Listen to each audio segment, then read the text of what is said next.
sandals at mga tsinelas. Pipili ka na lang ng size mo dito para makabili ka. So, meron din naman dito mga... Sa dulo kasi yung street food.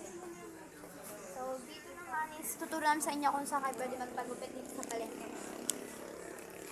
Ito palengke na nga pala to. Isa dito kami sa Birata sa palengke. So, may mga gawa. So, dito naman sa kabilang side ng Sinita is merong mga bilihan ng mga cellphone, paggawa ng cellphone. So, ayan, si Kuya yung gumagawa ng cellphone. So, meron din mga bilihan ng mga isda dito, maraming mga bilihan ng mga ukay-ukay, mga damit-damit. Tsaka, meron ding sarado sa kabilang side nila kasi mainit. Then, maraming sexy clothing, may mga, dahil summer na, merong mga swimsuit.